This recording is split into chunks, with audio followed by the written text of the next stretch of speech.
Hi, I'm Jordan Allen. I'm here to introduce Ingmar Bergman's The Seventh Seal. This 1957 classic film was the Academy Award winner for Best Foreign Language Film. It is considered one of the great classic films ever made.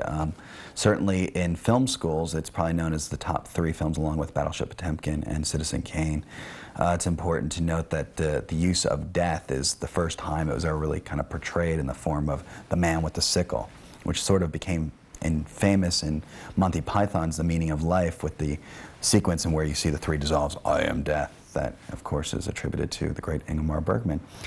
It's also interesting because the black and white cinematography, as striking as it is not credited to Sven Nykvist, who is a cinematographer that Bergman worked with for many years.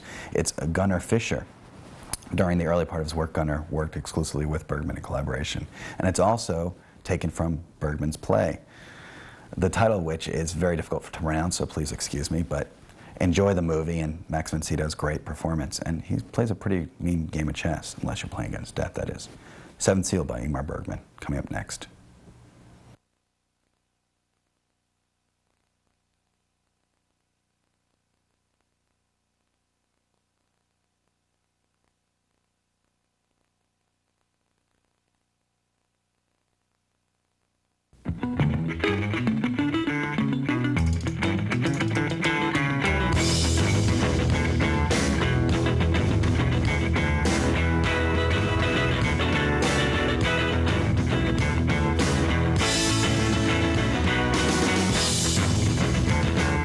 Hi, I'm Jordan Allen. I'm here to introduce Men by Doris Story.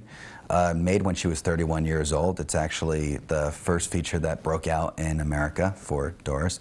She went on to do a film called Me and Him, starring Griffin Dunne. Me and him being a penis.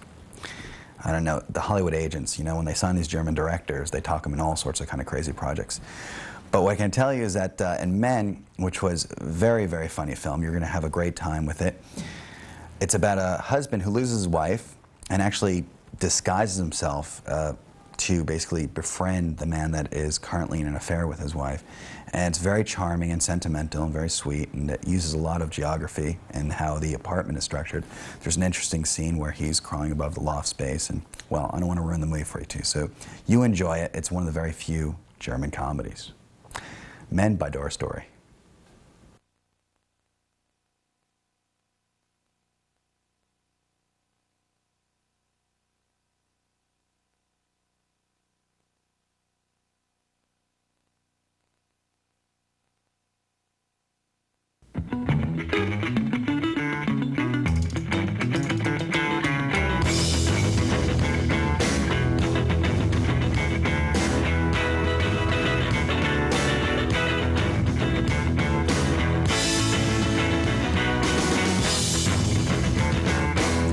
Hi, I'm Jordan Allen. I'm here to introduce James Foley's film, After Dark My Sweet, starring Jason Patric and Rachel Ward.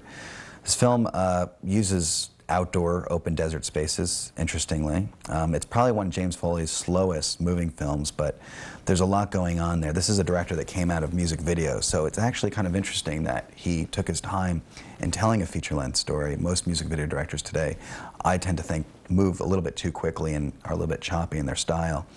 James Foley, of course, as you know, went on to do At Close Range and his latest film, Fear. He also did Glengarry Glen Ross. So he's pretty much proven himself to be an extremely sophisticated director coming from a field that really wouldn't lend itself to the same kind of thought process. But don't let me prejudice you. Enjoy After Dark My Sweet. Next.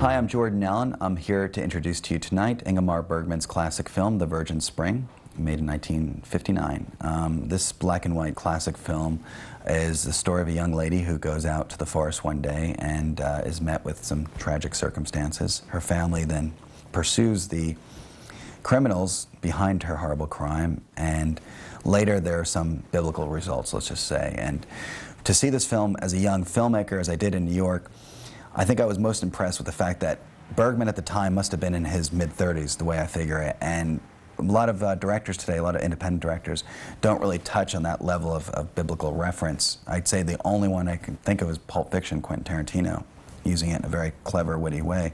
But in this sense, this is a very serious movie and extremely touching. Turn Off the Telephones tonight, The Virgin Spring by Ingmar Bergman.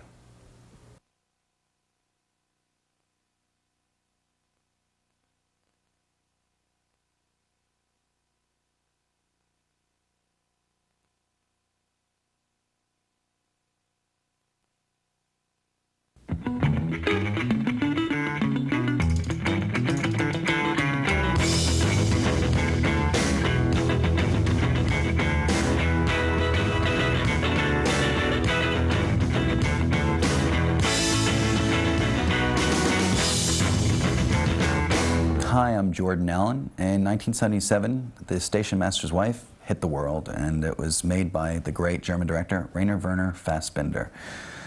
This is a film that actually I saw later in like '92. I was doing a film called Cat's Cradle, and I was meeting with a film editor by the name of Ela von Hosberg.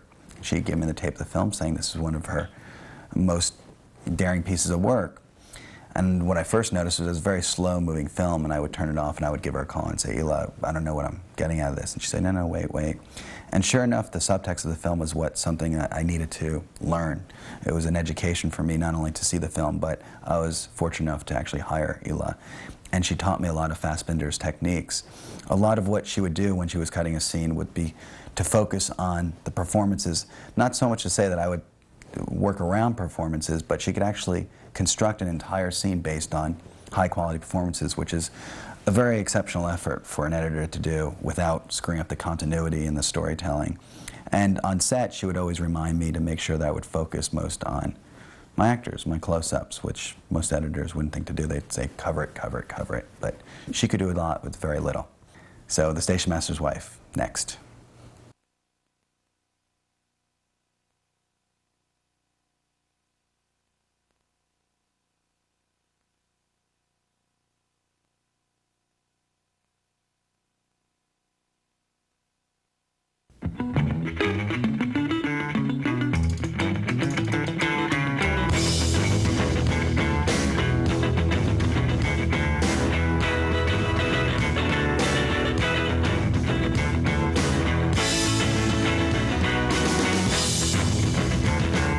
Hi, I'm Jordan Allen. I'm here to introduce Stolen Portraits, the documentary of one of the greatest filmmakers that ever lived, Francois Truffaut.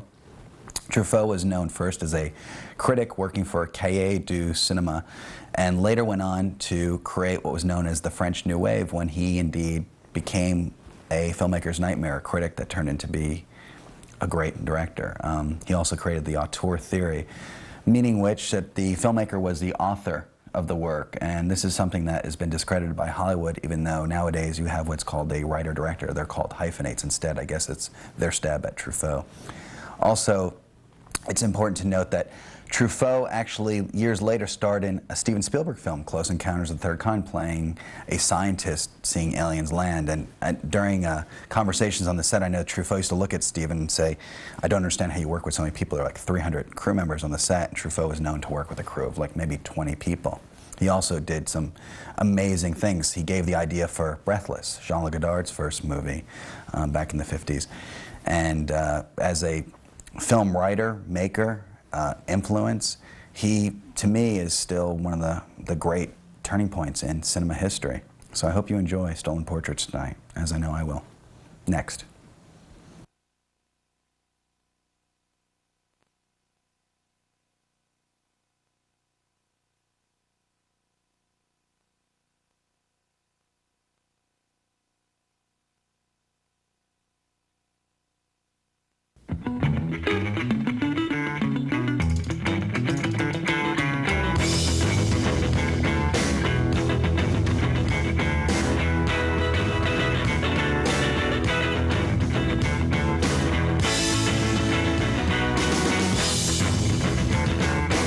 I'm Jordan Allen. I'm here to introduce the film Long Day's Journey into Night, directed by Sidney Lumet, who would later go on to direct such films as Dog Day Afternoon and The Verdict. Long Day's Journey to Night is the story of a dysfunctional American family with such actresses like Katharine Hepburn, being a heroin addict, and Jason Robards playing an alcoholic son. Safe to say that this movie, at the time, in 1962, when it was made, was considered very shocking and is, to this day, considered a great American tragedy. So I hope you enjoy. It's coming up next. Long Day's Journey to Night, directed by Sidney Lumet, from the play by Eugene O'Neill.